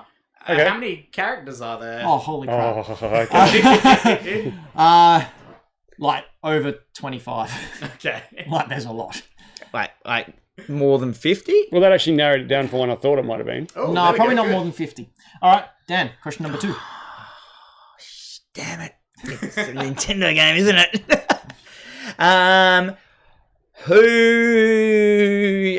What console is it on? This originally came out in the arcade. Oh, Yeah, I do well, say maybe video I- game history. maybe I should shut my big mouth. Okay. World? What do you think? Floppy? Give us a question, mate. Or answer the question. Was it? Oh, Don't stall, mate. if this is a good question though, it might give it away. What? In, I never know what they on are. the arcade version, could you play 4-player? Oh, no. Okay. But, no, I'm not going to clarify that, no. What I did mean 4 people at a time. Yeah. what company brought it out? Capcom. Cappies. Cap. World, question number 3. Braden, Can we hear it? Remember, you can hear it again, guys. Because I wouldn't want to hear it. you can again. ask that again next time if you like. No. Has it got... is it like a crossover between franchises? and Yes. stuff? Yes, it is. Oh, one of those like versy things. Dan, question number 4. So it's an arcade Capcom game fighter crossover You reckon you might have it? Oh, Floppy knows it. Floppy's got a good idea. Do you know there's one question you could ask which would spell it out? Yes, and I know, okay. But then the other person's going to get it. What is... Does it have... Yes! What is does? Does it have a storyline? Yeah. That has like a main character in the storyline. That's Well, each character has a storyline. Each character has an ending. That's a rubbish question. Are you happy, Braden, for me to have a crack? Yeah, do it. Wrong? Go for it, Floppy. Marvel versus Capcom. More information. Oh, God. Come on, I'm giving you a chance. 2. Yes! Oh, Oh, so nervous there. Yeah. 2 2s. So the question you could have asked is, have we mentioned it in In the the show? show. As soon as you said that, man, I know. And you would have said yes? Yep. Yeah, That you was would've- infinite. Oh, well, I would have the said... series. I would have said we wouldn't mention the series. This Alright, year. go for it. All right, here we go. Song number 3.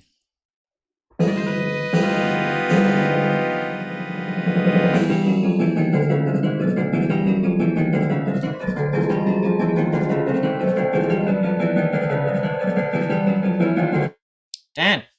Man. That was a weird one. Yeah. What genre of game is it, mate? It is an action RPG. Action Not RPG. what I was thinking. Oh, sorry. Adventure RPG, I should say. Action RPG. Adventure RPG. Let's get my words mixed up. World. What console is it on? Nintendo 64. Oh, okay.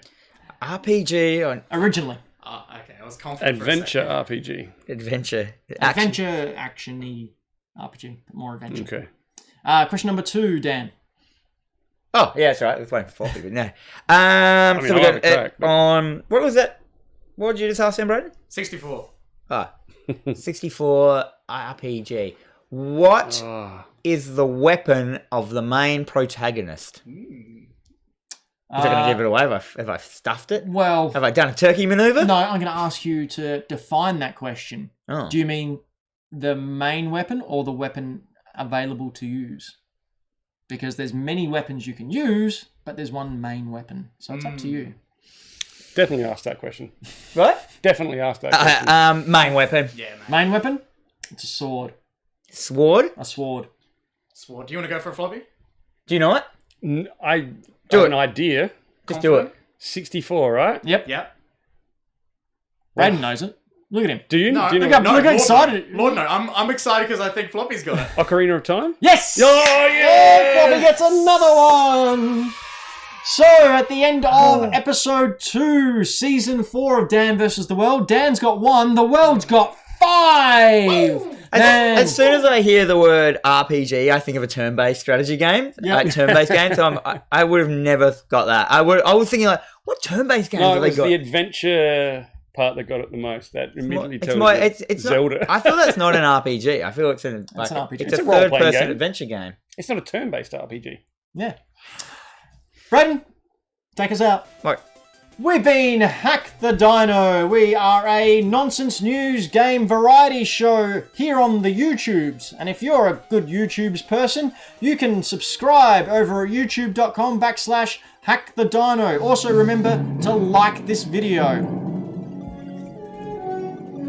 gold member? No. So if you could give this video a big thumb up, and while you're there, also hit that subscribe button and ring that little bell, and we'll bring you dinner. Maybe some milk to go with it. We could rustle up a nice little quiche for you. But you can also see us over on twitch.tv/Hack the Dino, where we sometimes do stuff, if that's your thing. But if you don't like our faces, but like our brilliant voices, head on over to Spotify, or iTunes, or SoundCloud, or Podbean, or... It's too loud. I know, I just really like this song. There we go. Anyway, Where You Hear Podcast, find us there. We have been Hack the Dino. This has been our critical path. Be sure to stay tuned for other stuff we put up during the week. And you can follow us all on Twitter, as you can see down the bottom here. If you want to, I've finally got Twitter. I know how it works. You can follow us on there. You can follow us on Instagram. And in our Discord as well. Be sure to jump on into our Discord where they're a lot having a good old chinwag. We've been Hack the Dino. This has been our critical path. Thank you.